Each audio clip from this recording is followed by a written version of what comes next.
Each week we listen to an album, here's our rhyme. Just know it's gonna take about 3 hours of your time to hear us complain or praise each other's taste. But no matter what, at the end of the day, we're just best friends who love different music. We are earbuds, earbuds, earbuds. This is Earbuds. Hey everyone, welcome to another episode of Earbuds. If you're watching this on YouTube, first of all, thank you very much. Please like and subscribe and comment down below. Tell us everything you're thinking about. We want to know, we really do. Good or bad, good or bad.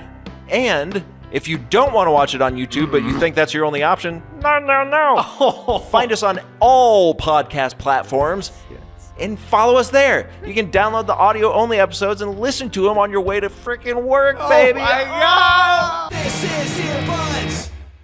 Welcome. I haven't talked today yet. Me neither. Hey, just woke up. Well, and the first thing I'd like to say to you this great morning is Happy Earbuds Day. Happy Earbuds Day. Everyone out there, do what this little guy, if you're watching the video, there's a guy doing something with his arms on the record cover. But we're going to take these two and we're going to bring them together and they will cross the Rubicon, as everyone's saying. And then they become an inverted butt cheek in the middle of the earbuds diagram. Woo! The Venn diagram. Yes. The inverted butt cheek of earbudness in the Venn diagram. Yes. So, speaking of, well, we'll get... this is Earbuds. Yes. I bring an album that he never heard, or maybe he has, and maybe he doesn't like it, or who knows? Who knows? And I say, try this on for size. And then I do. It's a little too big, but I'm right in between sizes where the one too small is, well, the step down is too small. My gut hangs out a little bit. I look in the mirror and I say, I think I got a case of Dunlap syndrome. Yeah. My belly Dunlap over my my belt. My belly Dunlap over my belt. So I'll stick with the size you brought. Yeah. Anyway, that's the show. And then sometimes I'll bring something that maybe you like, maybe you don't. Maybe you've heard it, maybe you haven't. I bring it for you. I say, why don't you see how that tastes? It's a little too small, but I go, I have the same color shirt, the same brand, the same blank it's printed on. Too big. Yeah. But now you're giving me ones too small, you know, or I'm starting to do the thing where I crop the bottom myself just so whenever I, lean over, I've got permanent crack. Yeah. So it's just like, well, you want it to be short, but now you're saying it's too short. What do you want? And that's kind of where I come in. Yeah. I could fuse. I have, Dunlap syndrome. And then last week, you brought an album. So then this week is my turn. That's right. And last week, of course, it was just last week. Yep, or 2 weeks ago. 2 weeks ago. Just That's 2 why weeks it seems ago. like a while ago. Yeah. I brought Otis Redding. Uh-huh. Sitting on the dock of the bay. We talked about that. We had fun, I'm sure.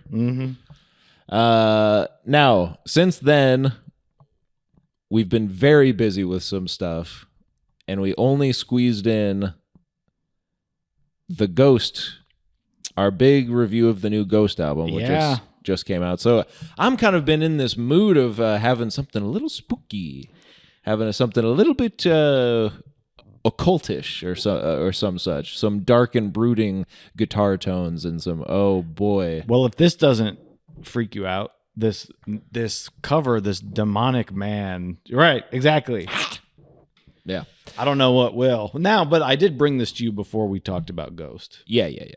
It's one of those where you go, now I've been listening to this for a month, or it's like I got to brush up on it again. Yeah. And I had a bunch of stuff to say like a month ago. Yeah. And at this point, I go, who fucking cares? Yeah. Well, so full disclosure, it's been over a month since we recorded the Otis Redding episode, which also, as we're recording this, hasn't come out yet.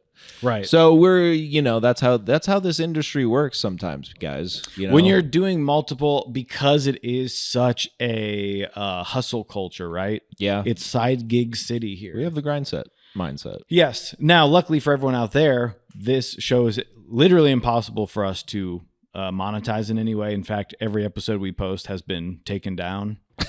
And well, we just have to fight the copyright strike. Right. So that we're giving you our best stuff because we're passionate about it. It's from the heart. Yeah. Yeah, it's coming from the heart, which you can't spell heart without art, Mm-mm. but you can't spell monetize without me and I. And you can't spell heart without earth, which is True. Well, the band that sits in front of us today That's right. went by before they said, they- "What if we're spooky in it?" What if we got cocaine? Well, we're not there maybe yet. not. So you brought that. Yeah, and we brought that said, and used. And what led No, us? tell to, me what I said. Well, I don't remember. What led us? What led us to Black? Oh, Romaine. before, just because we did, maybe you heard our little talk of the new Ghost album, or if you like Black Sabbath, maybe you also like Ghost. That could be true. Oh, by the way, we're talking about Black Sabbath, Yeah, volume 4. Yep. But I wanted to say I have this little ghost story just to. Oh, do you need a No, flashlight? no. That's not what I. Is that why they did that?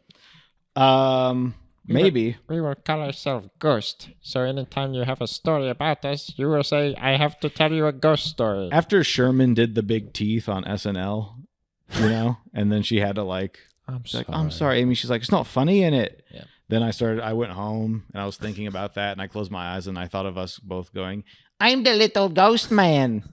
And I was like, he's going to hear that and No, he won't. email us.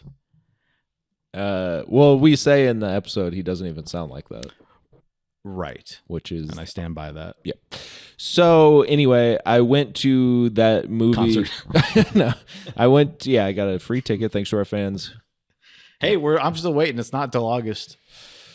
I went to, I guess maybe after that episode, yeah, because I would have just told this story then. I went to that movie, the Thunderbolts movie, the Marvel. Yes, which at this time in our lives is it's a faded memory probably 2 weeks ago. Yeah. Everyone's stupid. And they're saying it's the MCU is on a come up. I've heard. We're back, they're saying. I like the movie. I actually think they might be right.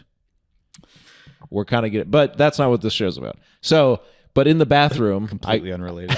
I go to the bathroom before the Marvel movie, which is, like mostly kids and like teenagers and like comic book dorks and The stuff. movie or the movie or the bathroom? Well, the people that go to the theater. I also went on opening night Okay, yeah. because those are the diehard fans. Yes, which you're one of.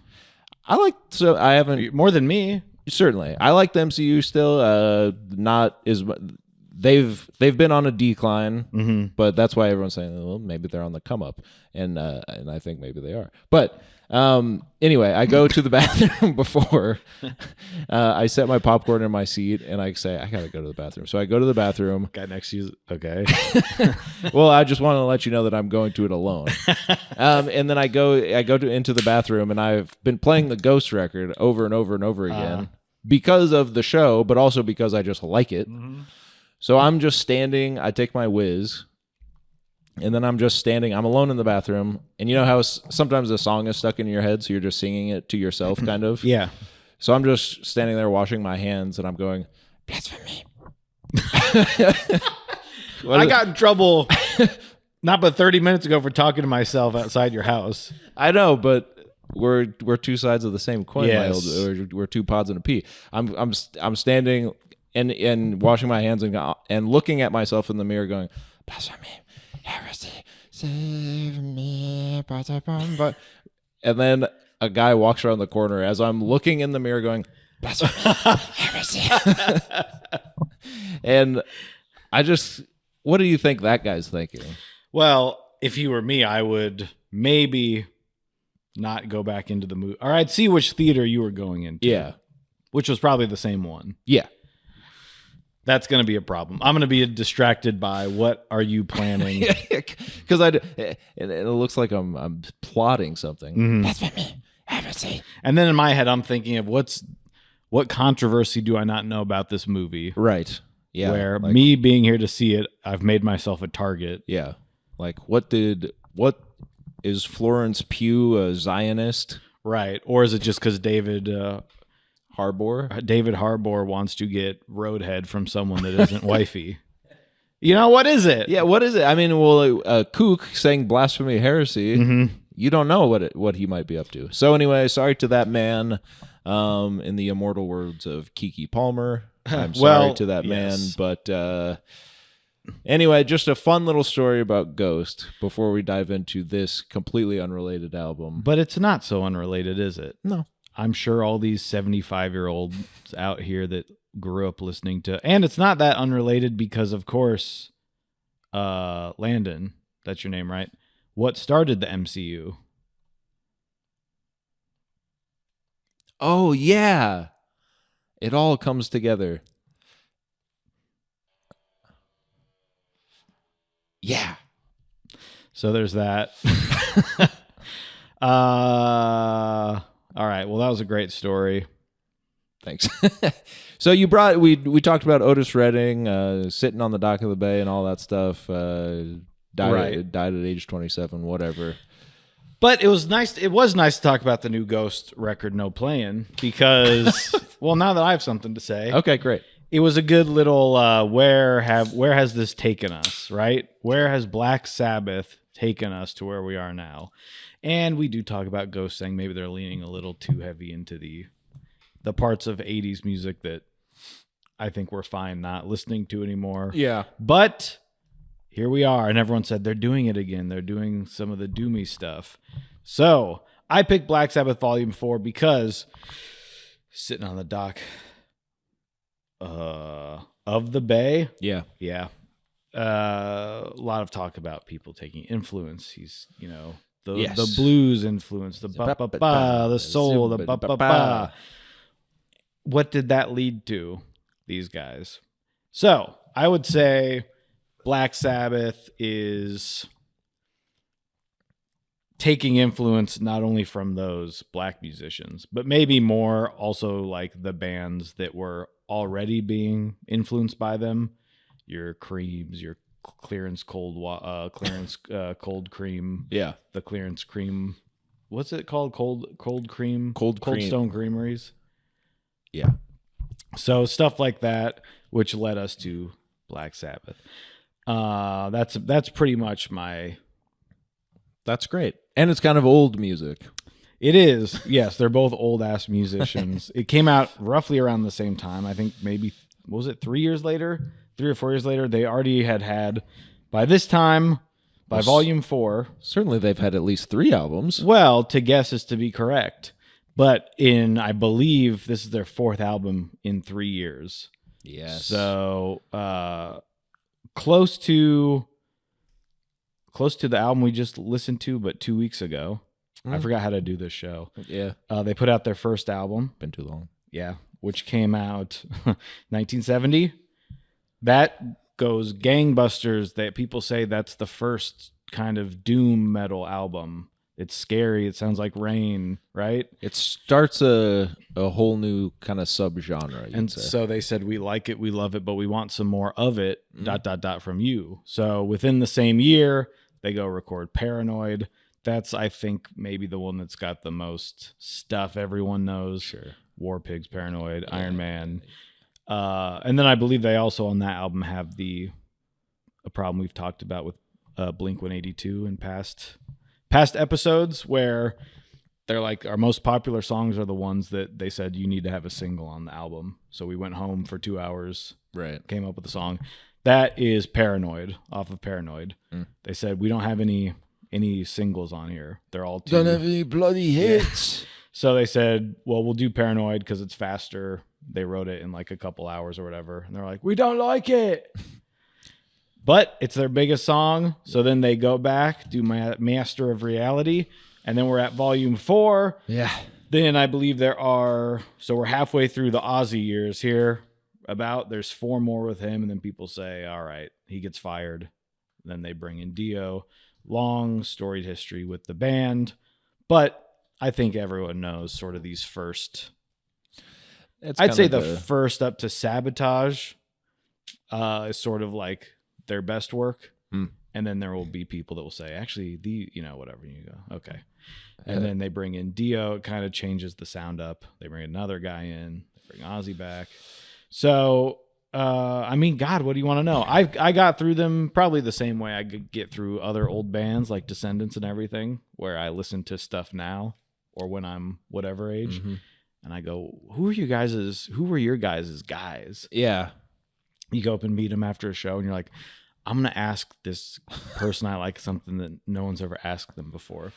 What's you your wait in favorite line. band? Yeah, man, heard you listen to? And he's like, "What's up?" What? You're like, well, Let me sign your hat. yeah. Shut up. He's already doing it. That's not your band. By the way, which hat? Because I've got my slicker on. Which hat? Hey, what are you listening to here? Ghost? But yeah, they okay, so with these first couple albums, they sort of invent, I would say, 3 types of music. Doom, gloom. Well, 4. Doom, gloom. Then you've got sludge, and you've got don't choke on it.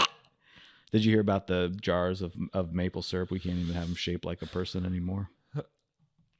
And you've got stoner metal. Yes. Now, We love being stoned in it. these are 4, including gloom, types of music that I listen to a lot of. Yes.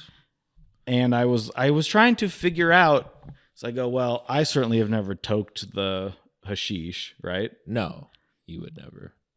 But I go, so why do I like this music? And I go, why do they call it that? And I get why. Because I go, I guess if I was kind of a smokestack, right? Yeah. It probably would be like sound better. It would look cool. Yeah. Well, and it is the sort of, you go into a record store and there's the incense burning and the guy behind the counter is in his tie-dye shirt and his hair down to his ass. And they're playing this type of music. And you're just like,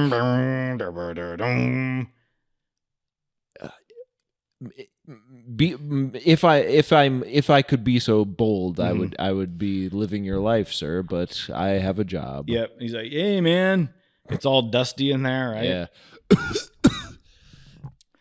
I went into a record store a couple months ago, and the guy said, and it looked like one of those where I was like, man, this is as old as the hills, huh? He's like, we opened 3 years ago. Yeah. But the guy that opened it knew what he wanted. I was like, oh, yeah. Well. So The guy who opened it knew what he wanted. he said the guy that opened it knew what he wanted. And then you kind of go, oh, I see. He wanted to look like it's 100 years old. He wanted falling apart. Yeah. I just can't with these people. You Well, know? anyway, yeah. So, I mean, what? We talked a little bit about the history of the band first time. So anyway, cut to now. They're sort of their own genre also of bands that just are like talking about Black Sabbath. It's a very strange world when you get into the stoner metal sort of. One of my favorites, Sleep.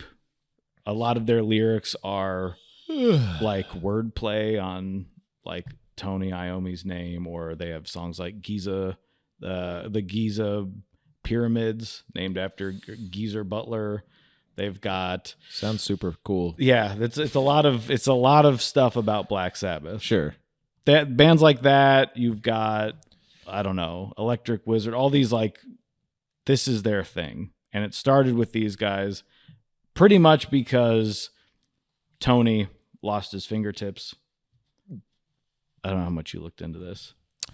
No, I don't know about Tony's fingertips. So sorry. Tony, their guitar player, Tony Iommi, Of course, his name is etched in the walls of the halls of fame. they're starting this band. He goes to work for one more day. Who knows? It's a very apocryphal story, right? But he loses 2 of his fingertips at some sort of factory he works at. His playing fingers, right? So he's like, oh no, I was never going to play music again. And then he says, I probably could have done the Hendrix thing where I just flipped it upside down, but I was too stupid. I was too stoned to think about it. So what he ended up doing is pretty much loosening his strings. He was using banjo strings for a while to have less tension. and then he would just tune everything down because it would hurt him to press. So he could just use his nebulators. He had to make some little things for his fingers, like melt down some steel and, tie him to his fingertips. But pressing it would hurt him. So he kind of has said, everyone credits him with coming up with this style, this sound. And he's like, well, it's because it hurt in it. It was by accident in it. And he goes, I kind of feel like a fake because people credit me with this, but like I just had to. Yeah. But everything is very low end, and now it's been taken to sort of the extreme of like, what tone can you get on your guitar that's kind of the craziest sound? Yeah. Which I do like. Yeah. And then when I eventually went back and listened to Black Sabbath, because it was like, where did this come from? What's the first Doom song? And you listen to Black Sabbath by Black Sabbath, and you're like, oh, okay. On the album Black Sabbath? On the album Black Sabbath, and it's the Scary album from your dad's record collection. Yeah. And then you listen to it, Yeah. and you're like, okay. Yeah. Well, that's kind of part and parcel with all this old stuff. That's all that old stuff where like kids were getting expelled for listening to Iron Maiden or whatever. Yeah. And you listen to it, and it's a guy just flying a plane. Yeah. I want to fly my plane. I want to fly my plane. Yeah. So- it's pretty awesome. It's funny just how stupid some people are. And just the fact that we still have to do it. Yeah. Like we're still It's coming back. every few years we have to continue to have this conversation as a nation. Like, should Lil Nas X really be humping the devil? Mm-hmm. Whatever happened? Look what Sam Smith did. Look what happened to him because he talked to the devil. He didn't. What happened in the 70s when Black Sabbath was scary? Did anything happen?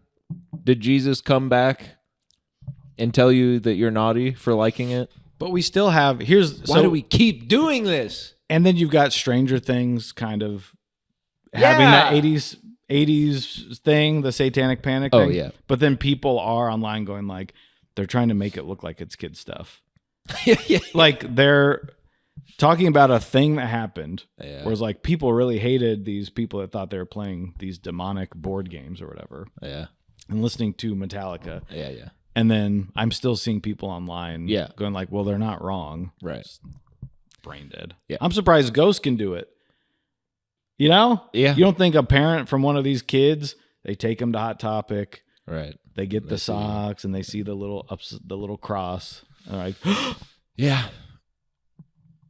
so think about that. Yeah. It's just kind of funny. But yeah, also I believe they are like Catholic.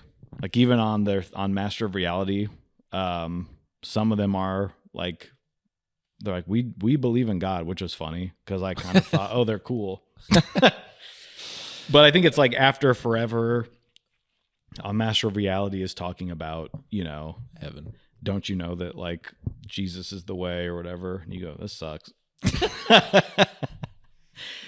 But they're critical of it. They're critical of religion and all these. It's kind of the same stuff, It's the same. It's the same as shit. today. Anyway. Everyone's doing it. Why So- not you? Yeah. So, you like Black Sabbath. Your dad likes Black Sabbath. Turns out, nothing we really talked about growing up. But Oh. I mean, you see your parents have albums or something. Sure. But at that point, it's also like, well, I'm not going to listen to that. Yeah, it is kind of that. But And then, you like, come back around to it. Even Black Sabbath or any of these bands where it's like they have the vintage shirts that people would wear to school and stuff. And you're like, that's old stuff. Yeah. I'm not listening to that crap. I don't really like the Paranoid album. I think it's their biggest one, but Sure. I've heard so much of it. And like, Yeah. I don't like Iron Man. Yeah. It's like, that's some of the first stuff I heard from them. Sure. And so I'm like, it's just a guy. It's just not, I don't know what this is. Guy's singing about a robot. And it's kind of simple. He's like, it's just following along with it. Yeah, it kind of sucks. But then you get into what they actually do and sort of everything's built around the riffs, right? This was the Every Time I Die fiasco we had. Yeah, but these are good riffs. Right. I knew this was going to happen. So, fourth album, 1972, Here we volume go. 4. Yes. They've done sort of their weed album, I guess, Master of Reality. And now also they're also all doing cocaine all the time, always. So they wanted to name this album Snowblind. Right. The record label said you can't do that. So their producer said, I don't know, call it Volume 4, like without them knowing. And then gave them he's like, use this picture and call it Volume 4. So that was all. I don't know, that they had an idea in mind and they were shot down. So I think a lot of people come to this album as if they like the band. I feel like a lot more people, because I was like, oh, I think this one's my favorite album of theirs. And it seems to be the consensus that for the most part, this is sort of the best version of what they can do, because they had done the last 3 albums in 2 years. And then they get, I think those were all recorded in the UK for pretty cheap. They get a bunch of money from the studio, from their production company. They go to a studio in LA and they spend several months working on this. I believe the estimate in today's dollars is like the album was roughly a little less than $500,000 they were given to record the album. And they spent about $650,000 on cocaine while in the studio. So you've got more money being spent on that than this. And obviously that's eventually why, you know, Ozzy's kicked out and stuff. I think that's funny, but that's about it. I don't really know. I heard that the guy from the band Mountain was the one to introduce Ozzy to cocaine. Well, Mountain, you can just think about that. Think about what that stands for. So yeah, that's the background for this one. I don't know. They're doing it's a 70s, you know, Yeah, I mean, album being recorded in the 70s. I think there's a little bit more experimentation going on in this album. They've got time to work on stuff. I don't know. You got something to say? No. I think I like Black Sabbath just fine. I've never sat down and listened to a full album, but I like them. It is like we were saying. It is one of those that like it's on in a record store, and you're like, yeah, this rocks, cool. And yeah, I got nothing against Ozzy. I got nothing against any of them. Thank you. I don't like that Ozzy Osbourne's son gets to just have a bunch of TV shows where he's an adventurer and like he's doing ghost hunting and he's doing ghost hunting in pyramids and stuff where he's like Indiana Jones and a ghost hunter and he just gets to do that for some reason. And then he's also doing like ridiculousness or whatever. He's just doing a chat, like a viral video show. So that's something I do have against them, but that's when it's funny that people were scared of this band. Yeah. You look at them now, and his son is just doing that.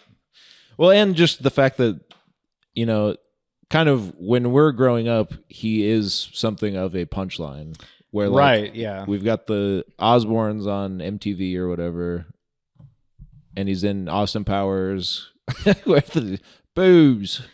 The filmmakers are boobs. And that is only happening because of his TV show.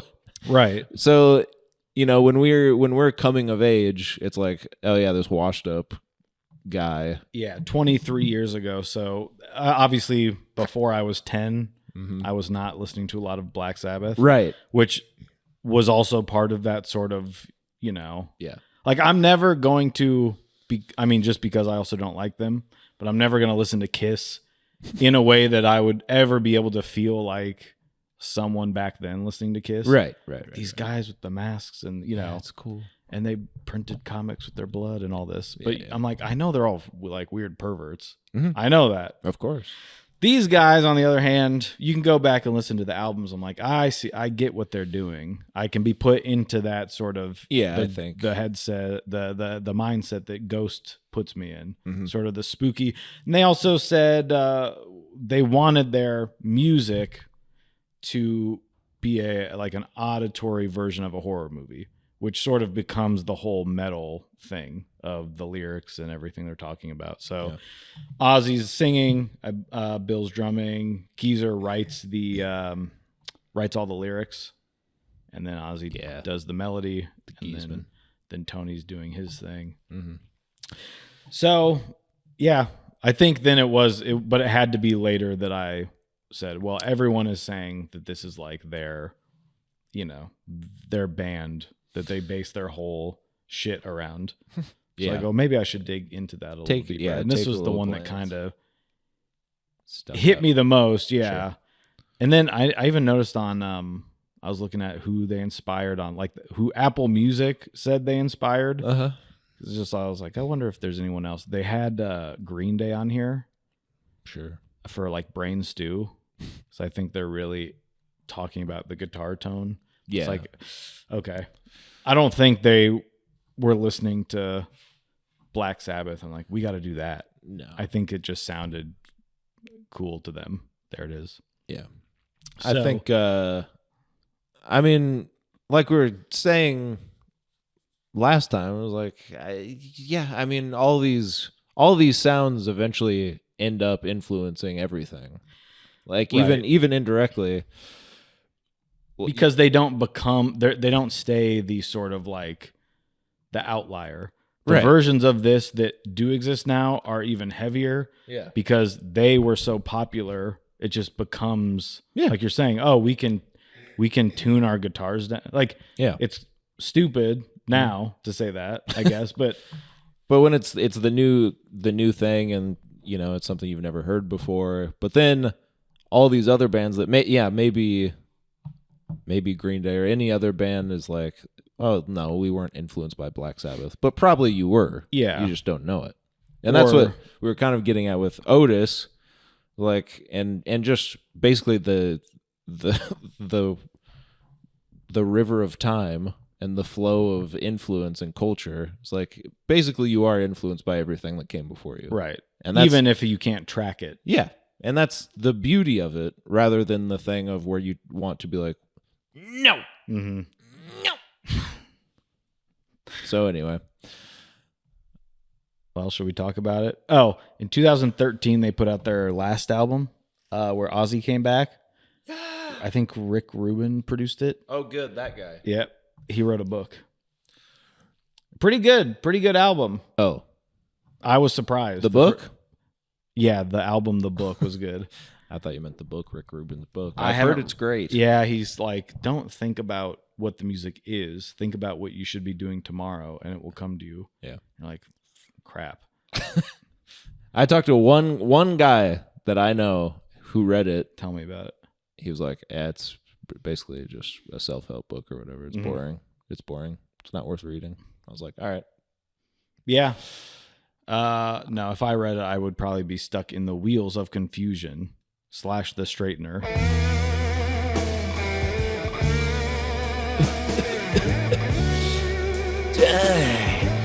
What? What is that? I don't know, but I like it. That's my sock. Huh?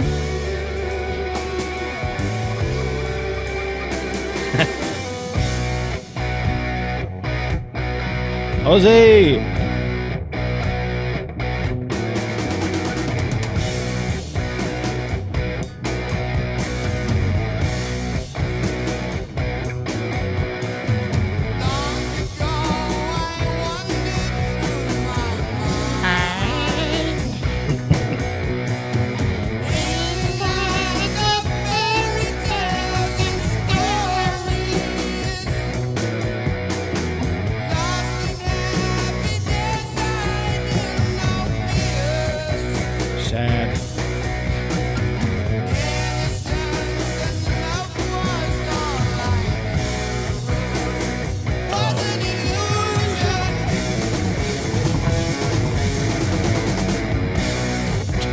Hey, you rock too hard.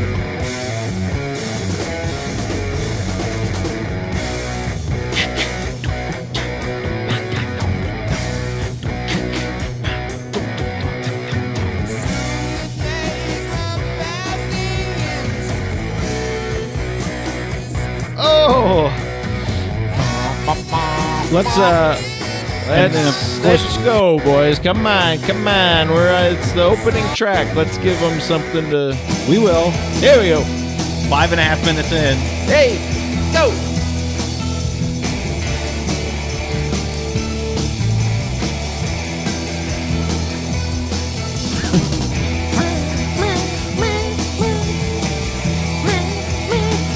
Hey.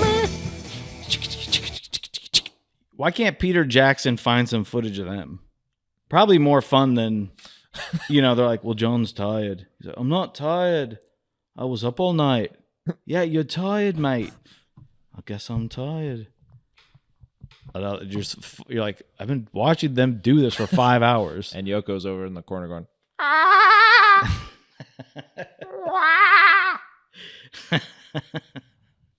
that really happened. And then she Showed her butt. and then she wanted to start singing. Yeah.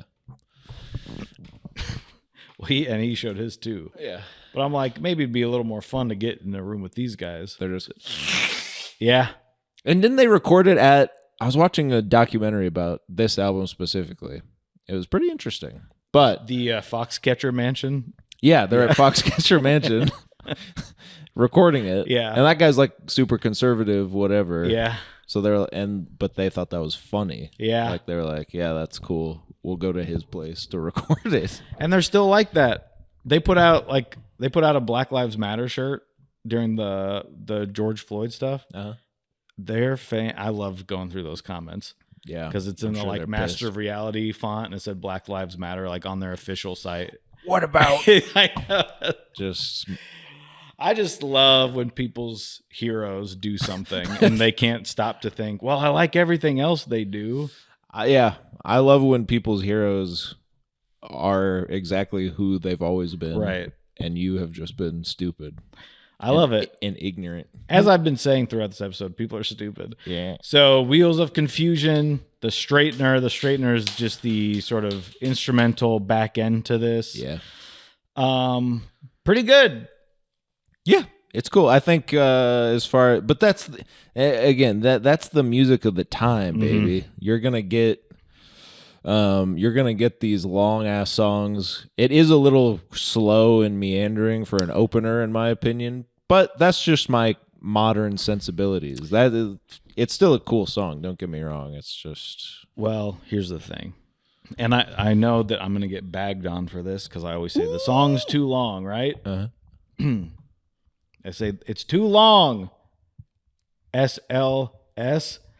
whoa. They got a 5-minute song or whatever. I go, Yeah. Now, a lot of these Doom bands today take this, of course, to the next level. The most, obviously, the most famous one is Dope Smoker by Sleep, which is over an hour long song, which took them like 3 years to write and record. And so that's a great front to back. It's like 2 records to listen to. But if you get into like what are they doing for whatever, like the 10-minute song, a lot of these bands, the albums are like 4 songs at most, and they're 15 minutes long. Yeah. But I think that is part of that, like getting into. Yeah. Well, it's not, I mean, and that's everyone at this time. It's like you look at Led Zeppelin, all those songs are 8 minutes long. And you're like, Yeah, I think. like, I mean, ugh. yeah, Pink Floyd is like. Pink Floyd. Hey, not to bring up something you sent me earlier, but Yes, they're doing that 20-minute song, 1 song per side on their albums. They're doing that stuff. I didn't know saying yes to something was going to bring this up. Well, It's just weird. yeah. Weird that you do that. So they're doing this, and then I believe that's why with radio play, like they wanted a shorter song with Paranoid or whatever. But yeah, you're sort of getting into the headspace of this, where if you're not into it also, you're not gonna get into it. Or it's like, okay, well, what's the good part in the song? You're like, you have to experience sort of the whole thing, Well, that's what I mean. the atmosphere of the whole, Yeah. And especially back then, you had more time. people had more. They don't have like YouTube. So they're gonna put on the album and just sit back, smoke a fat doobie, and just zone out. You know? Yeah, I saw the '90s, the '70s show. Well, I also saw the '90s show, and actually, if the '70s show had come out today, the time it came out back then, it would actually be the 2000 show.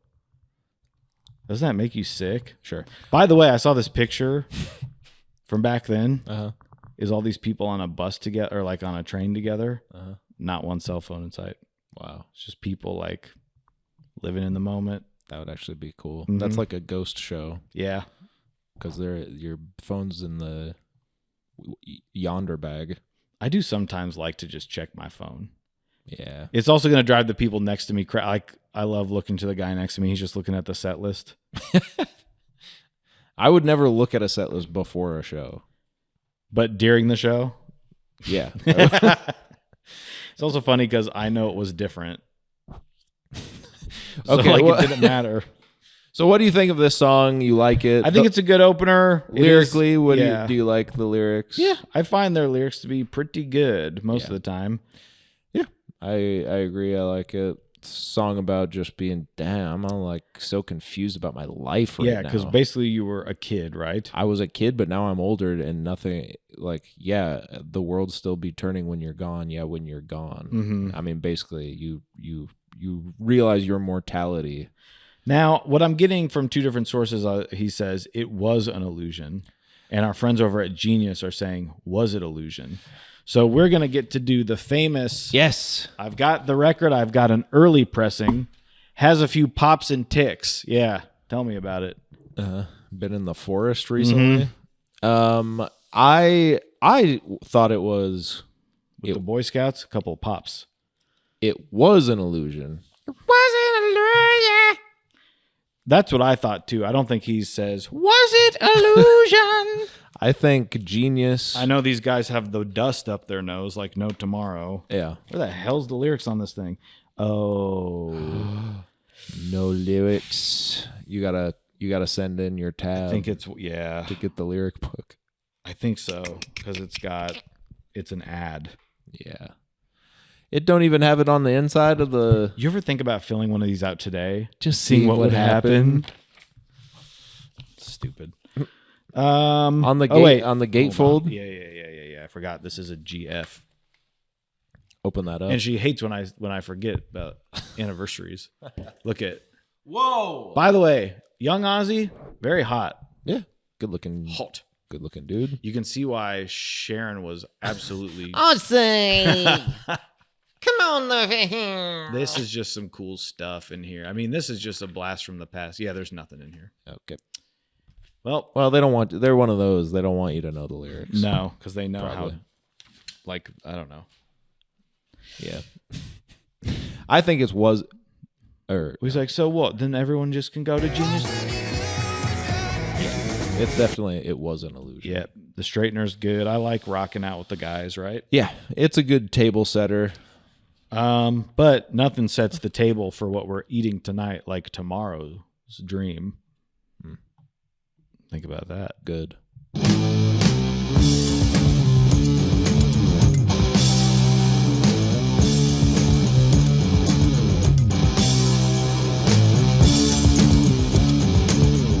It's got to be played loud, man.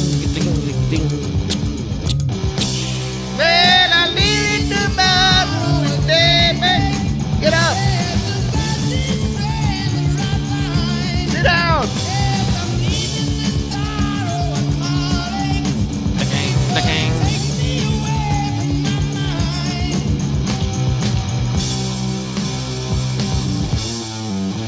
Ouch. Hurts my fingers.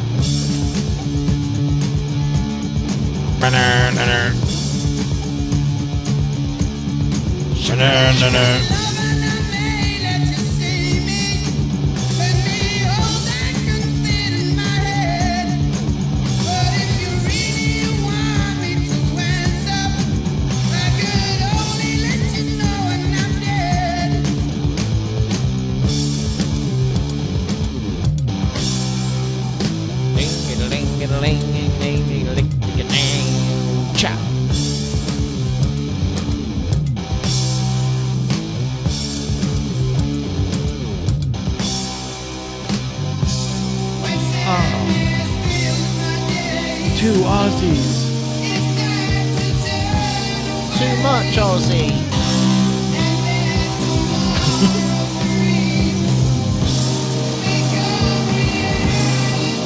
I know you guys had a lot of money to record this album, but it doesn't sound like it. It's all about the guitar, right? Yeah. For these guys. Yeah.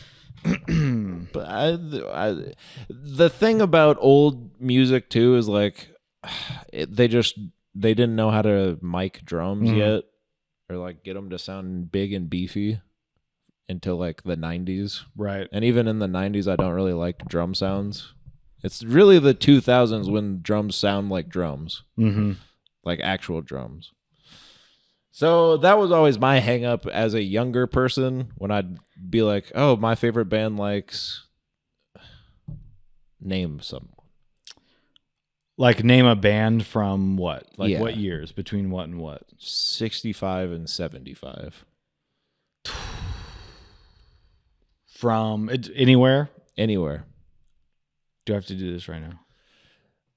Can I think about it? Yeah, get back to me. Deep Purple. Yeah, my favorite band's favorite band is Deep Purple. So I'm going to go listen to Deep Purple. But the drums sound like old cardboard boxes. Oh, You know? That's just Oh my flat. God. And, I mean, some sound better than others. But then, I don't theirs know. were pretty good. Huh? Theirs were pretty good. Yeah, they had it great. Yeah. No idea. But The only Deep Purple I have is when I'm looking up some photos of Grimace. Huh? Is when I'm spending time with Grimace. Sorry. It's going to town on me. But did you get that? As a drummer, that's just what I listen for. And it's not Black Sabbath's fault. It's no one's fault. They just couldn't get a good drum sound until pretty recently, in my opinion. Well, I don't think they really, even the people that made microphones they don't really know how they work at this time. Yeah. You know? Yeah, they're just like, I guess it collects sound particles. Yeah. Like I get speakers, like they shake out, but this shakes into a chord. You know? I don't know. I don't get it. But we got a couple hooked up for you guys on that. Well, I could be playing the remastered version for us. I don't think that's right. No, because we need to hear it the way they heard it, which is actually. But I do like putting on the old ass album, you know. Of 'Cause course. you go. This is the way my dad listened to it. Yeah, he was probably like, and he was like, I don't like this one, you know. but no, I mean, it's something that as I got older, I came around to. But that's what. Like one of their heroes. When I go around. Right. Yeah, one of their heroes. Yeah. We love them. We're inspired by. But I think for all intents and purposes, their drum sounds pretty fine. But that's just something I wanted to say. Well, everything comes around, doesn't it? Because this is another thing with you've got the bands obsessed with their guitar tone. You know, whatever. All these very, very, very guitar nerd guys. You've also got that sound, like a band I listened to, Uncle Acid and the Deadbeats, modern band. Made that up. They record all on 70s equipment. It's like equipment from the 70s where they're like, we want not only, I mean, because now you've got guys like the guitarist from Sleep, who's in High on Fire, and they've got all these bands that kind of fill this space where they're like, you can listen to them talk about guitars all day. Sure. And he's like, no, Sleep shows the same because I'm constantly just like trying to find this sound. You go, that's weird for you. Like, do that on your own time. Yeah, not while I'm trying to I'm watch screaming at him from the. But they want that, but it's also like, how can we get it to sound the biggest and craziest? Yeah. And then you've got the people that I kind of like this sound like shit. And then you do listen to those albums, and I'm like, it does sound, if I didn't know who this was, I would think this came out 40 years ago. And I kind of like that there. Mm-hmm. And by the way, when you remaster this stuff, it was still recorded bad. Yeah, that's like the remasters still doesn't don't sound different. No. But then you get to their newest their last album, yeah, with Rick Rubin, and it's like the loudness factor thing. So you're like, okay, it is doing like a big doomy sound, but everything's really clean. And in that way, it's kind of cool to hear like them modern, because you're just like, wow, they're still alive. You know, and like he can still sing for all of it. He can't talk, but No you idea do what kind the of hell he's want a saying. little of that, like. Yeah, no, I mean, there's a place for both. But yeah, I mean, now it's. I mean, it sounds like they're in the room with you. Yeah, which is what I just prefer. Yeah, But and like I said, even like the '90s stuff, that they still sound weird. Like it's still not quite right. Like everything's a little too tight. And I mean, some of that stuff is just stylistically what people want. I don't want it. But this stuff I like. This is a good song. I almost feel like this should open the damn album. This one gets you. Well, this is when I started listening to them more. I was like, okay, you know, you get through this one. I like it. I like it too. I get to this and I was like, man, everyone's always talking about this other album. Like, what's going on over here? Lyrically, what do we got? Silence fills my days. It's time to turn away. Yeah, Tomorrow's kind going of to same become thing. reality. Yeah. Look, Geezer's sad. That's why I call him an old geezer. Yeah, he said he was trying to prick his fingers with needles and stuff. He's in a bad way. He said that? That's what Genius said. Okay. He's in a bad way. He was trying to hurt. He was self-harming. By And pricking his fingers with needles. Well, you know what? Look, I would just say, look at the guy that's in the band with you, your friend who has no fingers. Yeah. Like if you were... It's true. Like, It just seems a little insensitive. Geezer, Jesus Christ. Guy literally doesn't even have fingers. Well, Yeah. 2 of them. No. And think he probably woke up from that and he was just like, looked at his hand, saw the nubs and said, at this moment, it all changes for me.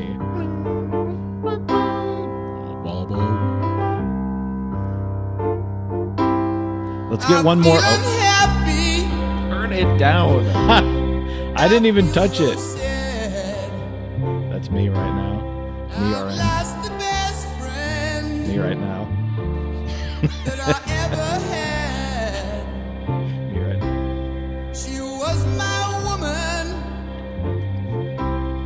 I love her so. But it's too late now. I've let her go.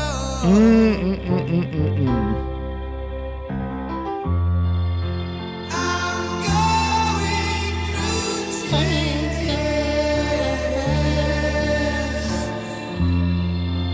I'm going through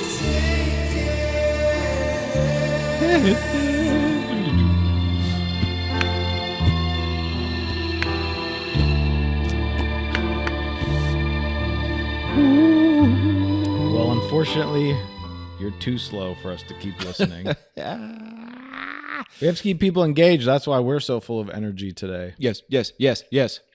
Ah, And people were so mad at the time when this song came out, weren't they? They're doing a freaking piano ballad. yeah. And all I can think of is I'm like, I got an idea for a show about puberty. Yeah, let's get a R&B guy to sing it. You know what's weird? This is one of the times where it sounds like the guy that covered it is doing the real one. version. Yeah. It's true. It does seem like it because it does feel so out of place for these guys to be doing this. Right. Like pretty much like hard on your sleeve sort of sentimental piano ballad where you're just like, I love this woman. Yeah. And I'm going through a heartache. And of course it is about their drummer, even though I think from what I saw, he was like, oh, it is? Like they didn't They're so he's like breaking up with his wife and they're like, we was talking about how he's going through breakup and he was like, oh, it's about me? yeah. And Geezer's like, I was worried about you, buddy. You could have told me instead of writing down a song about me. And from the little documentary I was watching, apparently Mr. Fingers McGee Yes. sits down at Mr. Foxcatcher's piano and just starts playing. He's never played a piano in his life. Of course he hasn't. Yeah, it's one of those These where you're like, guys. Not true. Yeah. Ozzy's like, He's one of the most genius. He's just a genius songwriter. I've never heard anyone more genius than him. His nose is swollen past his cheeks. I mean, cool if true. Doodle-doo-doo-doo. Well, you still know music. Yeah, you still know what sounds good and stuff. But I just, it beggars belief. Well, I feel like a lot of stories around this album are either things they can't remember. It was like 50 years ago, just through drugs, time, other people probably making up stories. Yeah. Like I've heard different versions of like he did, yes, when he lost his fingers, it was also he told his mom I quit and she said, "You go back for one more day." And he's like, "But my band starts tomorrow." Right. Black Sabbath. And so he's like gonna quit the band, you know, whatever. There's all these like, and then that fateful whatever. And then he had tuned his strings down because his hand was so weak.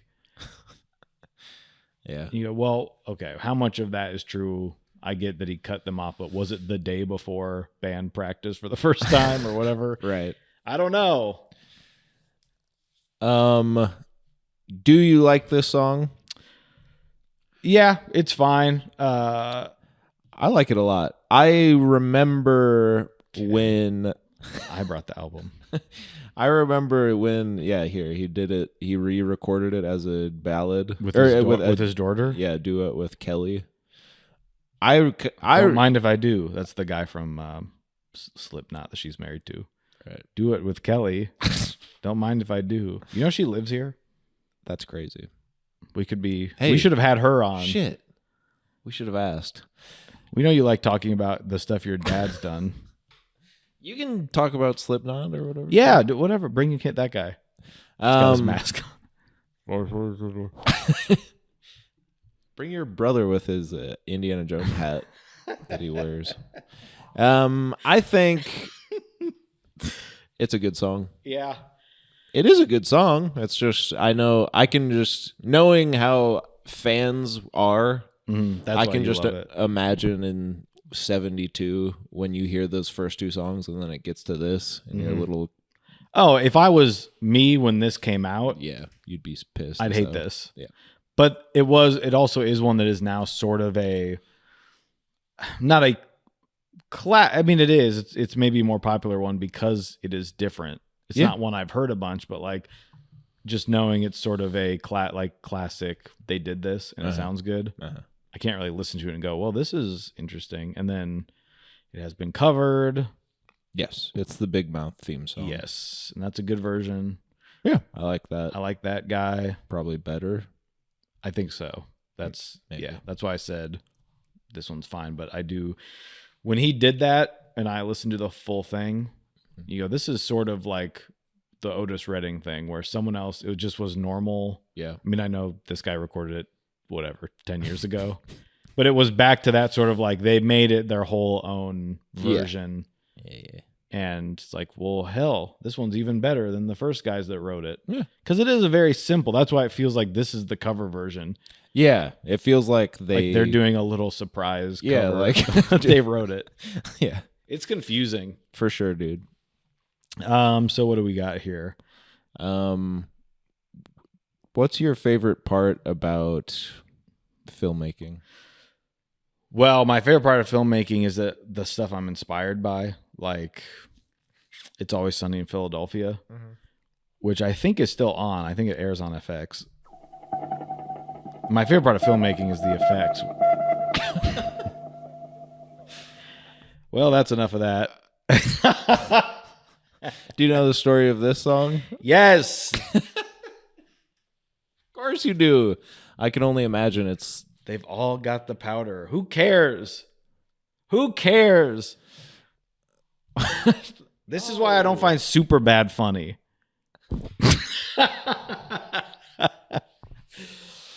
Oh my God. They're all high off their... Yeah. Well, of course, he hits his guitar, and then he says, "Geezar, get over here and hit my guitar."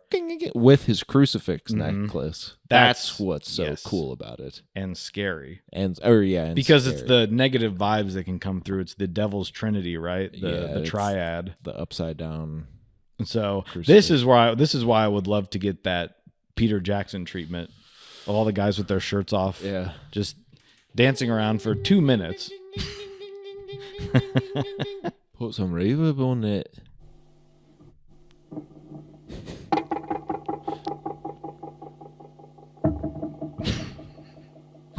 They show the 8 producers in the booth. Track 4, and we're already doing the interlude. Yeah, like the dumbass interlude. Now I've seen this described by people as, "I love it, no shame." And it's like, whatever, it's nothing. You know? Yeah. You don't. There's nothing you. There's can nothing do to love. say you love it. I get when people say they're like, "Well, look, it's at least I can skip it." Yeah. You know what I mean? Yeah. Like on streaming, I can skip it. On a CD, I can skip it. It sounds cool. It's also too long. It is like almost 2 minutes long. Yeah. So like do it for 30 seconds into right, because it the changes next song. and then it gets into it's like a vibe shift. We're back. Yeah.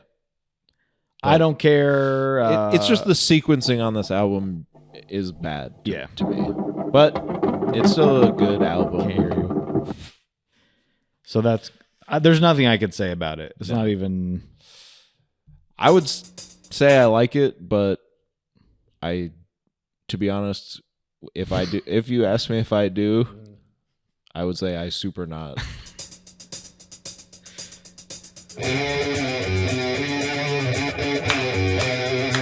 He's like, he thought I was stupid on track 4. I'm actually smart.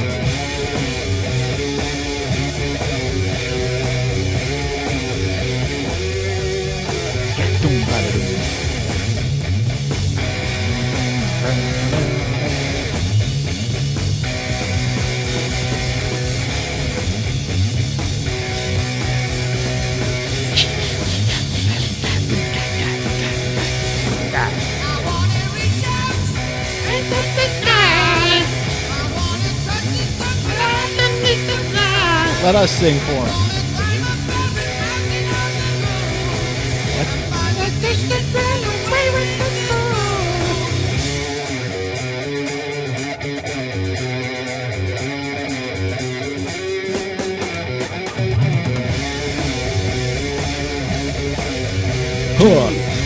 Two drummers.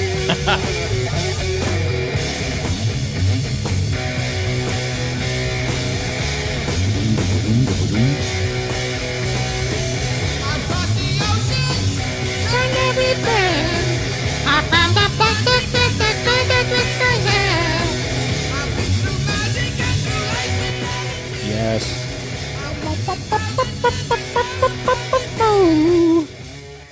Crazy. Got no religion, don't need no friends. Got all I want, and I don't need to pretend.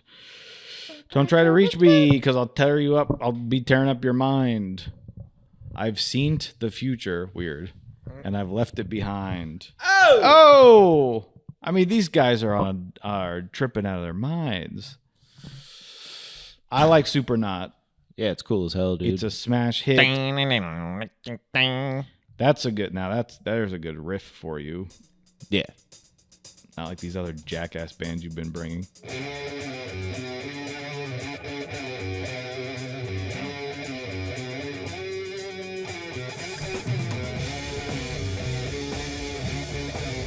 There's a little guy back there. He's not allowed on stage. Tiny Tony. Yeah. Supernaut's one of my favorites on the album. I think when the songs are good, Certainly. I say this is about the best that these guys can do. And then there's a few whatever. I think it's just a great album. I think though at this point they kind of hit this is who we are. Then you get to Sabbath Bloody Sabbath, which is good. Sabotage has some good stuff, but you kind of feel like it's that it is the sort of, you get the first couple where you're finding yourself, and then it is that sort of album 3 and 4, you're kind of hitting your groove, and then you're like, well, we can't just do only this, right. And then you try other stuff, and maybe people it's not go, as good. no. Yeah. But what are you gonna do? I honestly don't know. I'm not in the band. Yeah. I mean, they're going to do one more show. Supernaut was one of John Bonham's favorite songs, actually. Oh. Says Bill Ward, the drummer. Okay. We can trust him? Well, and according to that documentary, Bonham actually came to the studio and was jamming up with with it. him and said, "I want to play Supernaut." Or something. Whoa.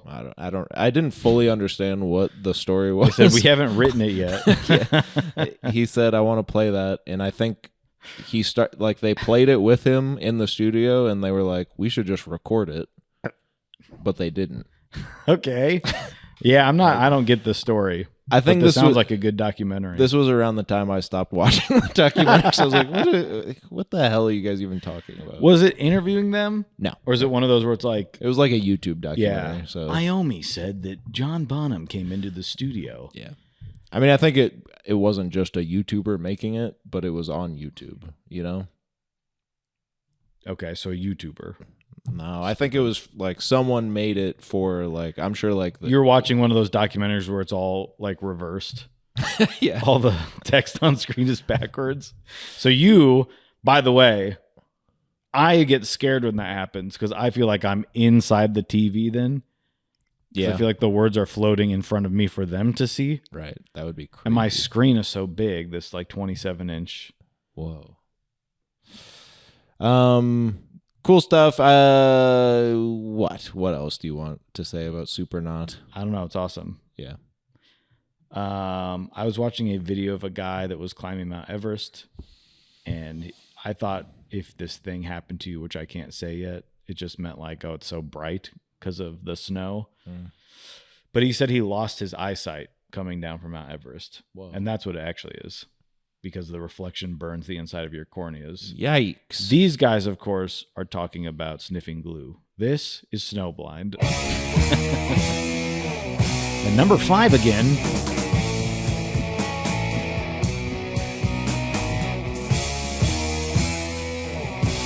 I have to.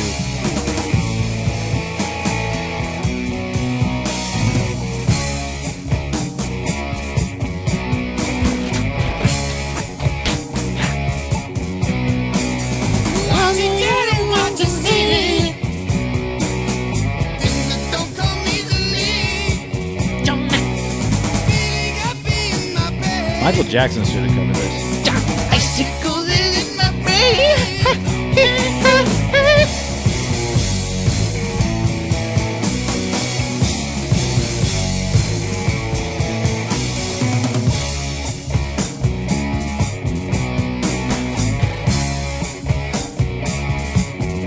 Something glowing in my head.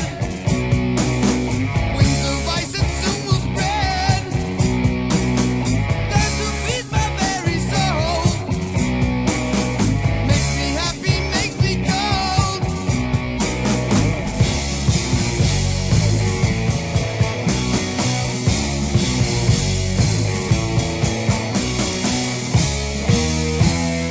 Bum, bum, 2, 2, 3, 4, 3, 3, 3, 4.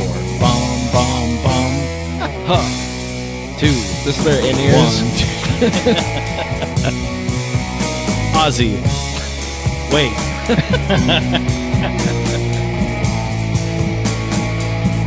Now Ozzy, go. Are blind, but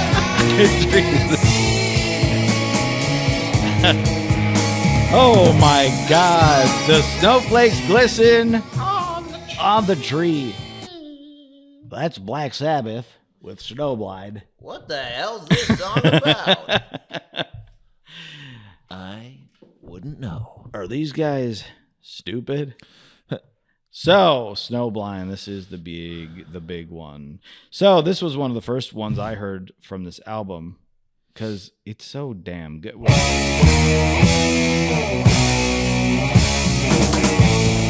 That's good stuff. That's the sound that I'm looking for if I was David Geffen. When I listen to that, more so than when I listen to stuff from their first album, I say, oh, okay, I'm tracing a direct line to 15 bands that I listen to now, Right. what they're stealing from. Then I find out it's all about, the stuff. You go, okay, that's funny. Well, the last album starts with Sweet Leaf, and it's him just singing about smoking the stuff. Hey, I'm sure the stuff's fun.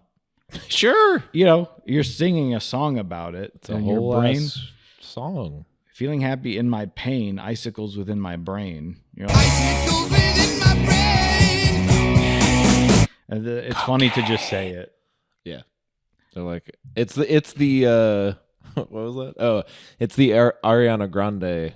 Right. Where you're the just to 69. make sure you understand. Turn it down.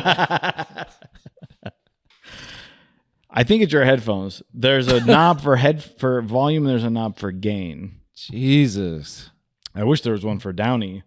Oh, did someone say? I like this. I mean, what? Yeah. It's just, I mean, I think, it's whatever. It's a good song, but it is of the sort of, like, when a thing is just about, like, I love drugs. Right. I can't really speak to, I mean, it sounds cool as hell. or soon I'll get the chilling glow. Don't you think I'm know it? Oh, then then we get down here and it is turned down. Don't you think I know what I'm doing? Yeah. Don't tell me that it's doing me wrong. You're the one that's really the loser. This is where I feel I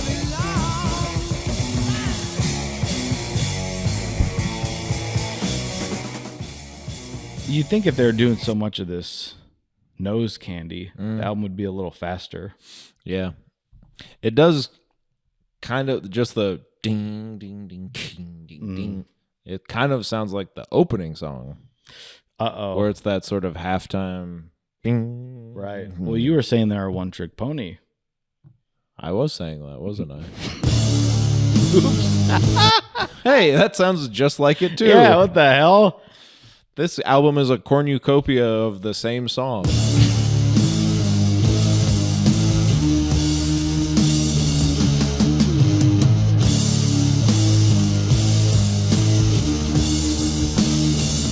Pick it up, boys. Come on. Maybe a couple more sniffs. You got it in you.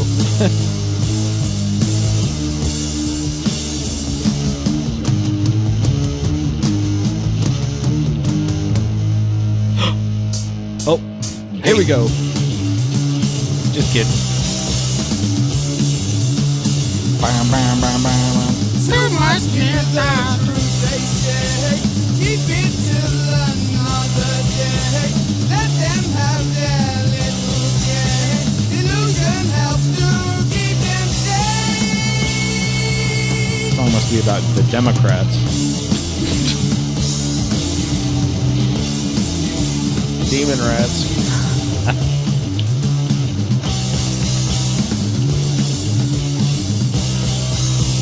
Let them have their little toys. Matchbox cars and mortgage joys. Exciting in their plastic ways. Frozen food in a concrete maze. You're gonna go insane. I'm trying to save your brain. You're the How We Do It drummer.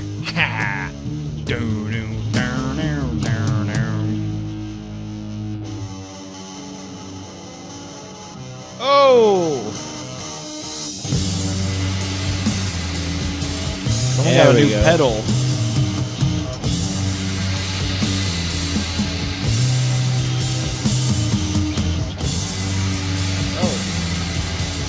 Get that big gong out.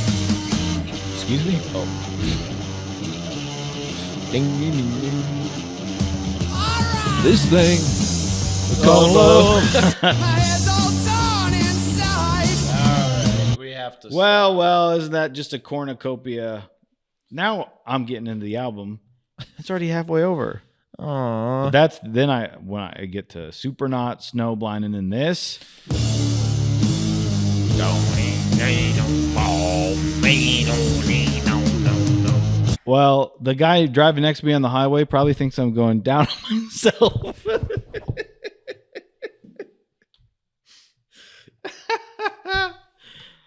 Oh, man. There's nothing better than saying something when you're trying to take a swig. Because I'm going like this so much.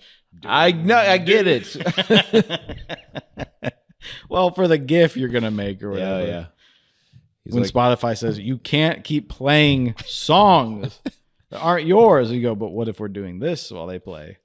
and the guy that was looking next to you, driving next to you, was like, "By God, it looks like that man's going down on his Johnson."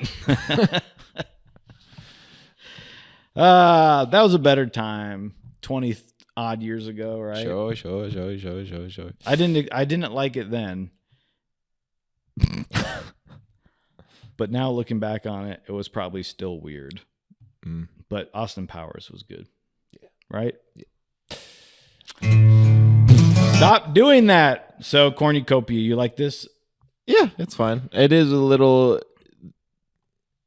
It's just that it eventually goes somewhere different, which I like, but it starts to be a little. We're getting a little samey here, boys. I think, but it does go to cool places. I'm not saying it doesn't. I like it. Yeah. Well, you're not doing what you're supposed to do, which is riff worship. Oh, It's the riff. It's worshiping the riff. that's what it was. The iomic totality of the riffage. It's the repetition because you are, I guess, It's just too good. You can't. yeah, or you're like, doing $600,000 worth of drugs. Yeah, you're like, What if we play this just over and over and over Right. again? I'm like, I guess I can see how this would be cool. Yeah. Of course. Well, I don't even need the angel dust. No, I'm better. I tell everyone at the concert that. I'm like, yeah, well, not for me. Show them a big X that I cut into the back of my hand in the bathroom, piece of glass. Yeah, well, I'm actually a smart person.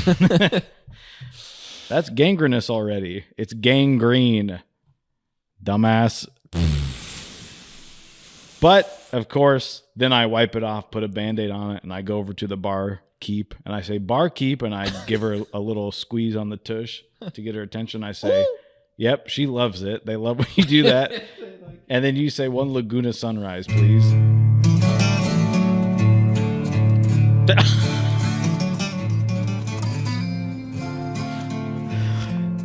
I can barely turn it down anymore on my end. Oh, my God. We're peaking over here.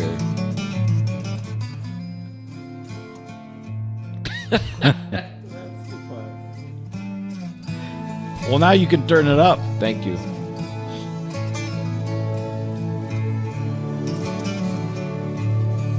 Now, I got a question about these violins. Okay. You hear them? No. it's- we skip more into the song. Yeah, I do, of you course. hear them still? Yeah. If we go back to changes.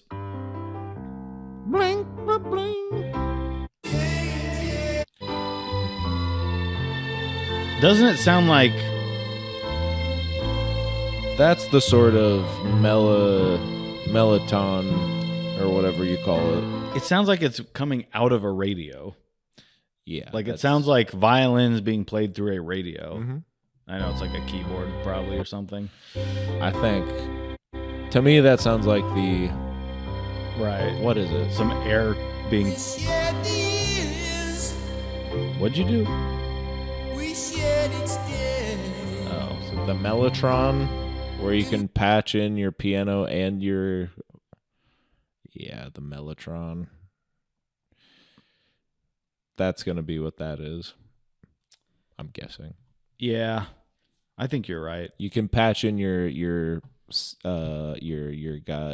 string sound and your key sound, and it kind of sounds cool. Go ahead and add that to the Wikipedia page for this article and then do the hot link to Landon saying, I think it's a melody. What? But I think the Laguna Sunrise, are you saying they're different sounds? Different sounds. Yeah. I think this is real strings. I think strings are the thing. Now, I don't see him in the there's not good credits for any of this stuff. Oh. I can't tell who's doing what. But that's fine. So a little interlude here, right? Yeah. And that's the thing with these, not to bring up Yes again, but these bands, they do this where it's like maybe three or four of the songs are instrumentals. So you look at the track list, it's like 8 songs. They're all 12 minutes. Yeah. 4 of them are instrumentals. You're like, it really is just the riffage. Yeah. It's just the music, man. And no, not the Music Man, the musical. The guy who's from Iowa. Well, I thought that's what you meant. Don't get excited, okay? Thought that's what you meant. Or yes, Pink Floyd. All these bands that are around this time, you know? Yeah. I just keep bringing up Yes because you did earlier in a text Yeah, I message. said yes to something. And I was listening to this Wish You Were Here album where the first song is parts 1 through 5 and the last song is parts 6 through 9. Yeah. And most of it is, and then there's like 3 songs in the middle. But you always hear about this album. You're like, well, there's 3 songs. Yeah, I've heard this song because it's got 3 songs on it. 44 minute. Yeah, but it's about the riffage. It's following the smoke to the riff-filled land. But Laguna Sunrise isn't even it's a picker. Well, it's quite sweet, isn't it? He's plunking around as Dana Carvey's Paul McCartney would say. Right. He's plunking. That would be funny in the Peter Jackson thing. He's plunking. Sometimes there's these words I find funny. Laguna Sunrise, I bet they were kind of making fun of him in the studio too, right? Probably. You've gone soft on us, innit? No, it's just I saw a Laguna Sunrise. And I had an idea.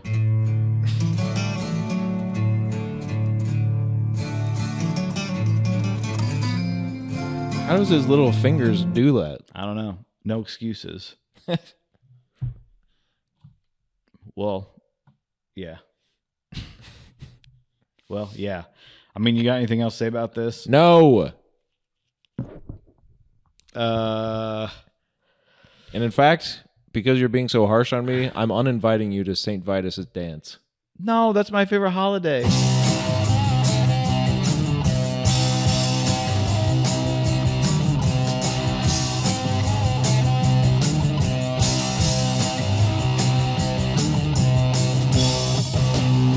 Here we go, back to the halftime.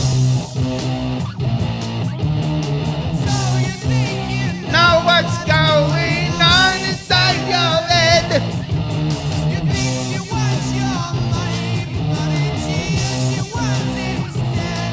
Mansplaining.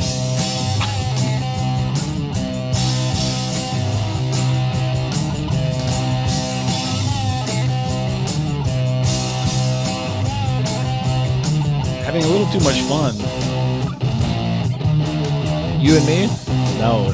Oh, yeah, definitely not. This is my job. Like what?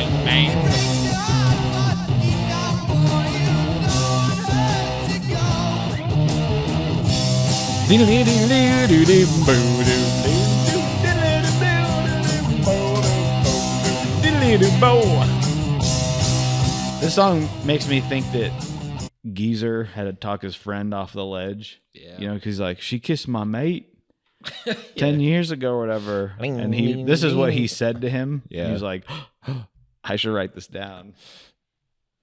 Because it really is just about, hey, stop being so hard on yourself. Yeah. She loves you. She only thinks of you, you know. I'm talking as a friend. Yeah, Ding, that's ding, how the ding, song ding, ends.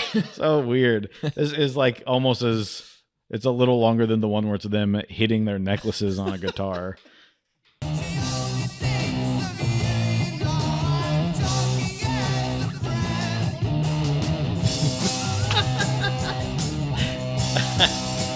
Just kind of a funny like Yeah. At the end of the album, everything else is like, I'm sad.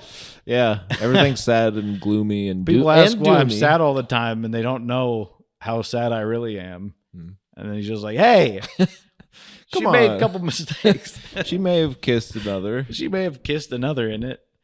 But it was before you guys were dating. What's it matter? And he's like, I don't know. It's every conversation that was on Love is Blind this season. Maybe that's why I don't like it. The title comes from Saint Vitus or Vitus. From 290 to 303 he lived. The Christian patron saint of dancing. Saint Vitus Dance or Sydenham's chorea is a disorder brought on by bacteria. Saint Vitus Dance or Sydenham's chorea is a disorder brought on by bacterial infection in the brain, named after the saint. It results in uncontrollable muscle spasms in the hands and feet. Interesting. Creepy. There's the St. Vitus Bar in New York. There's the band St. Vitus, I think named after the Sabbath boys. It is funny that it is like just kind of like a little dance song. Mm-hmm. It's like a happy riff. Yeah. Instead of going down, he went up. Yeah. There's no other way I can explain it. He's like, you're right. When I get backstage at their last show, when they're all just laying in beds before they wheel them out on the stage to play. Jose, time to go. God, I wish I was there to see what the hell's gonna go on .com.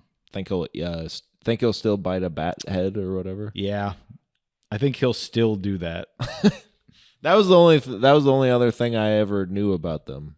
That he did that once. That he like bit the head off of a bat on stage. Yeah, and I was like, and now he's on MTV, a reality show. Because it was crazy he did that, and then there was also like he snorted ants. He's a crazy guy on a bunch of drugs. Of course, Right? he was doing that. Right? But maybe the craziest thing of all, doing a hit collab with Post Malone himself. Hey! This is number 6. Well, Landon, Yeah. we're in our descent, right? You put your seatbelt back on. The no smoking sign has been lit back up.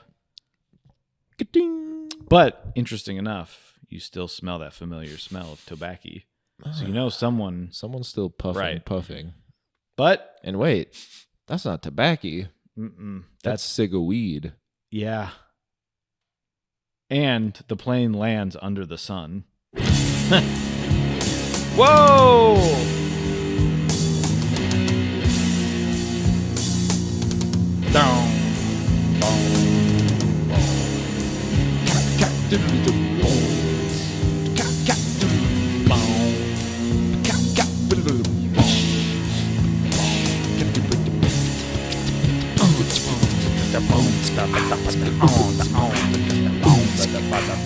They need that 90s snare in this song. Yeah.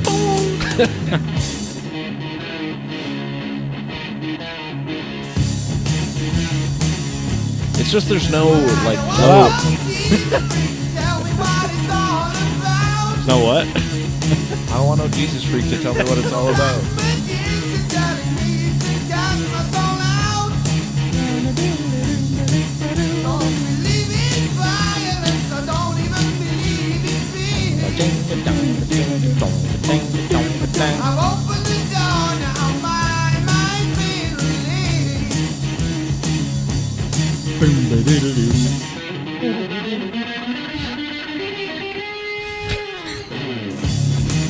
I'm not doing it again. I like that stuff. Yeah. Well, it's real. Unlike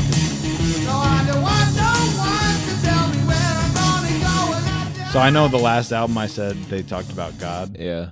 but they're also like, well, not really. I think that album it's more of a criticism of, those people that want to talk to you about it. Sure. And you go, well, you're kind of a hypocrite, dummy.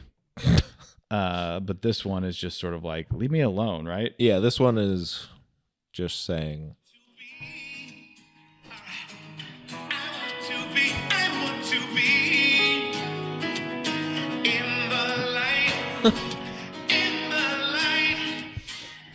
Where do you think he does it? Oh, no. We got to go back. This is, you'll get this.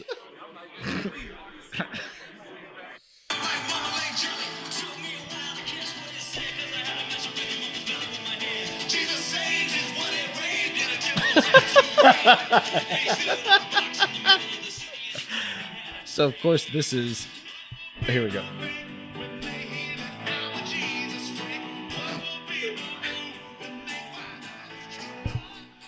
If that guy from Jesus Freak Hideout still listens to our show, he's going to love that. Yeah. So that's Michael Tate, Jesus Freak, live in prison, which is wild, from 2 years ago.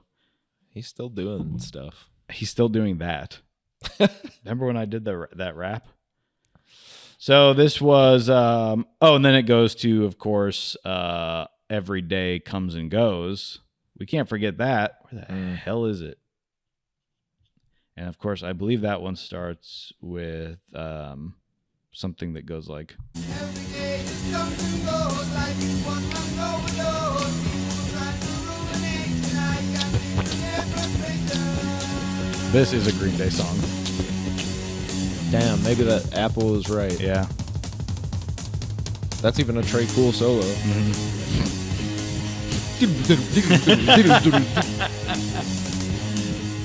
One drum.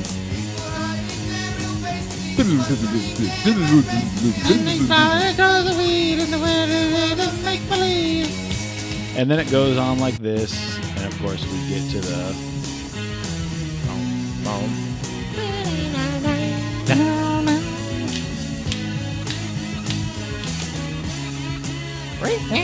I can just see him now. Kutcher, Masterson, Redhead, the dad Red. Yeah. All sitting around in the circle that they do, right?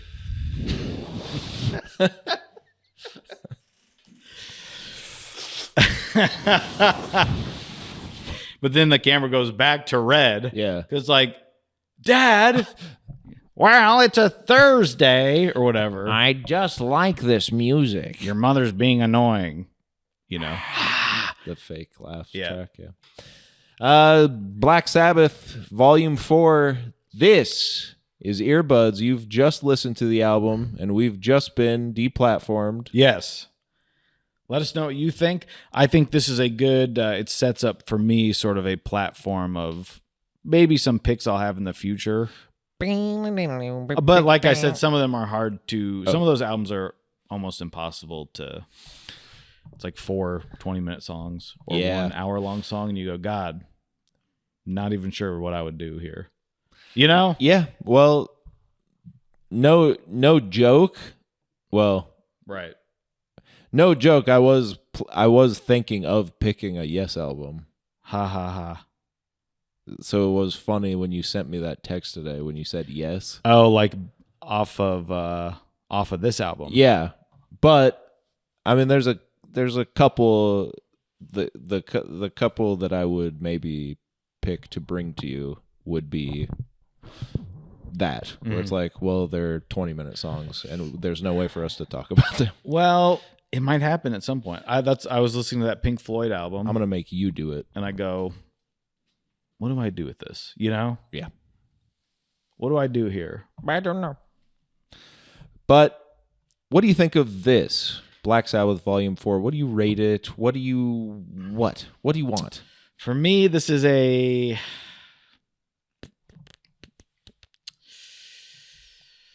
For me, this is a 7.5. It's an 8.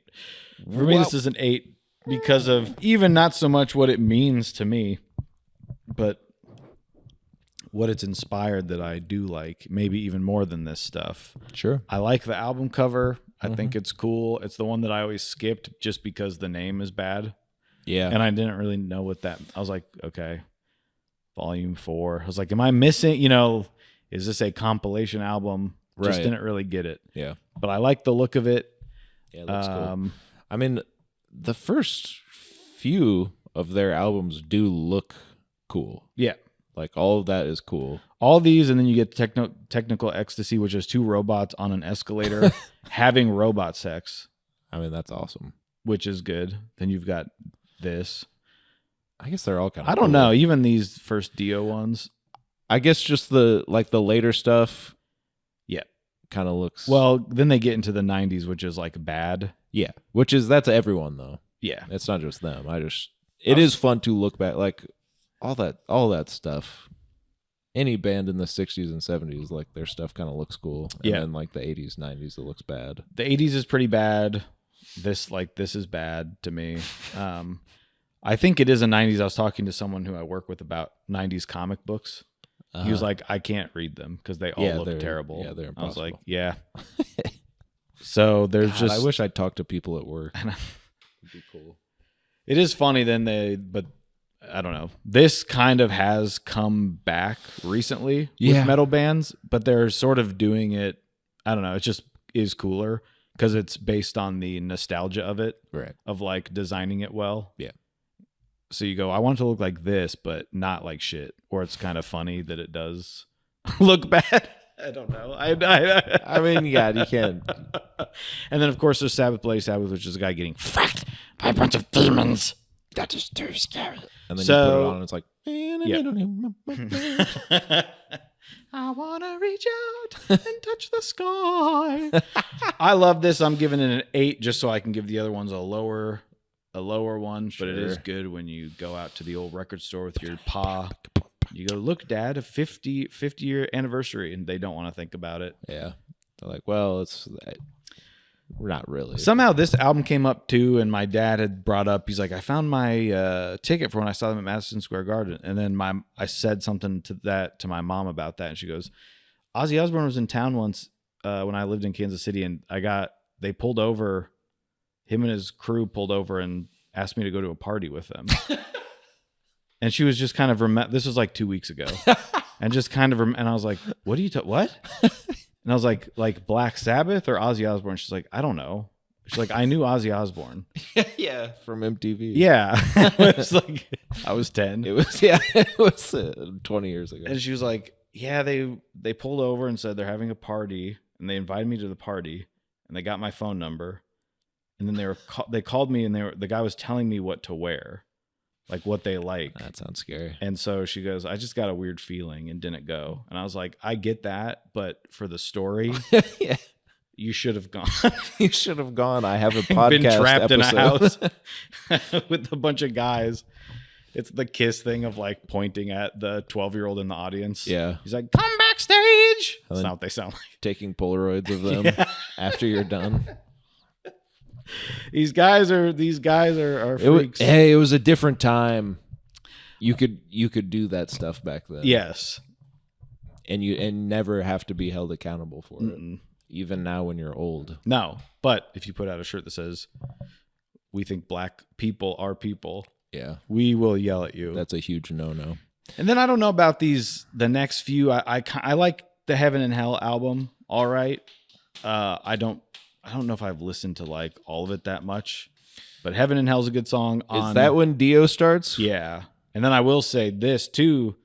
There we go. It gets a little too into the almost not hair metal, but it's getting there to where I'm just like this isn't what I signed up for. But there's a song on Mob Rules called Sign of the Southern Cross, which is just awesome. Wow. He's a great singer.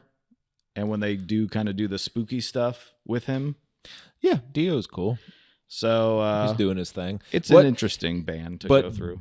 Geezer, like all the other components are still there. Bill Ward leaves, and I do like his drumming. Sure. I know when they did he play on their last album? No, he didn't. So they did that album and they went on tour, and because it always comes down to just stupid stuff like The Contract. Sure. Where they're like, we're this crazy metal band that, remember from everyone thinking we worship Satan. And then he's not doing the tour because like he's making a little less than them. Yeah. It's also like, why is he making less? Yeah. Just give him. So they bring a different guy. And then Ozzy for the last 10 years has been saying, I wish Bill was there. Now to the point he can't walk. So that's why they're doing this final, like he just wanted to do one more with Bill. It's like, what were you all doing that you couldn't? Makes you do it for free. Yeah. Well, yeah. What, you're not Are you poor? Give him some of your, like, are you poor? Is he poor? Who's If he poor? is, give him more money. Which one of you is poor? Raise your hand. Raise your hand. I'll give it a 7. Okay. That's not bad. I like the music. It's not, again, it is the thing of where, you have an idea of what this stuff is, and then you actually hear it. I'm saying when I'm like a kid. Right. And then you actually hear it and you're like, oh, this is just like rock music. Yeah. But it is the the darker the doom guitar sound and stuff, which is cool. I like it. And if you put yourself into that, when I do like listen to their first album stuff, I'm like, I do get like this is heavy. Yeah. Like I really like just this don't. sound. It's it's hard for me to think of like, I guess this sounds different. I mean, of course it sounds different from other bands, but like, but to the extent that like oh, this is like, oh wow, this is something. I guess it's just hard for me. But the problem is, for me, is like the stuff now is so all they can do is go lower or heavier or slower. Right. A lot of the doom bands are these sort of funeral doom. It's just like that, or you get to like Sun, the band Sun, which is just like a guitar note, and then that's when my girlfriend comes home. She says, "What are you listening to?"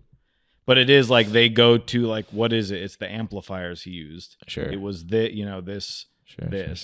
So then you go back and listen to them. He's like, down diddly doon doon doon doon. So, but it sounds, it's like recorded in the 70s and stuff. It's cool. It's cool, dude. But it goes right into where we started this episode with Ghost, the like Cerise from the album I brought. Yeah. The new stuff where like they're going back to that doom sound. Mm-hmm. There is that line from like them to Metallica to bands now or whatever. For sure. And then, even like Ghost on the newest one where there is like, I can't think of the name, but it's kind of the cenotaph or whatever. Yeah.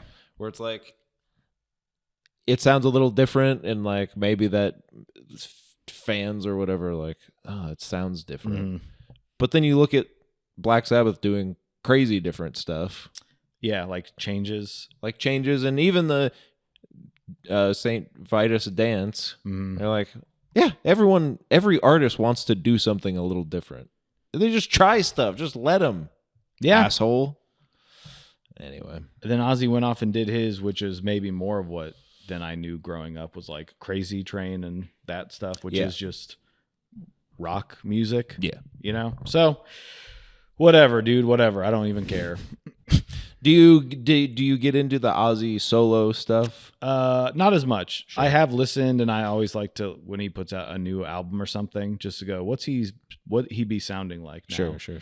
Because I do think he's a good singer. I Yeah, believe he's got a cool voice. But his last album he did that song with Post Malone, and it's clearly like auto-tune. It's being corrected pretty heavily.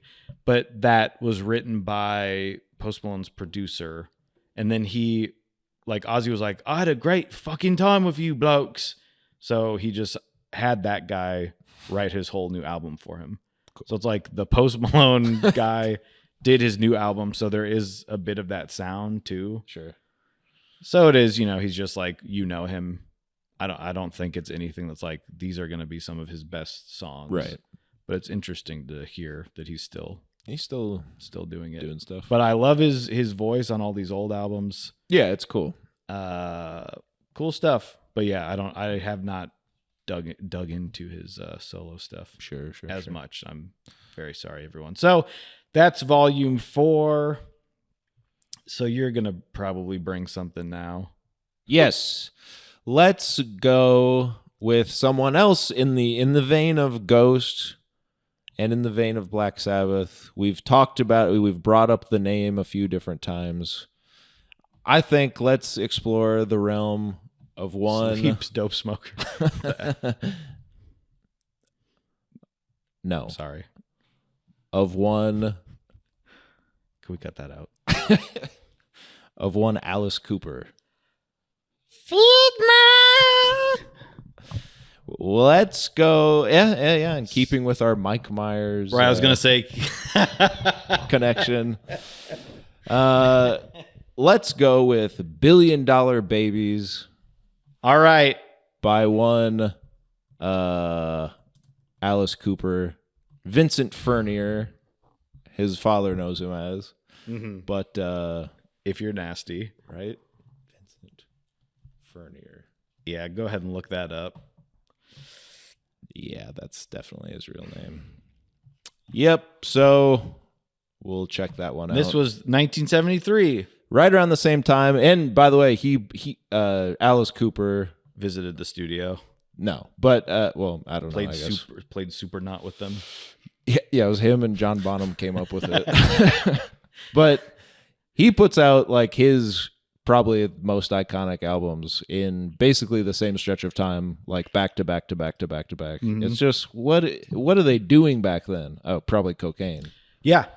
But you can just put out hit after hit after hit within the same year, even of albums. They were But- doing something right.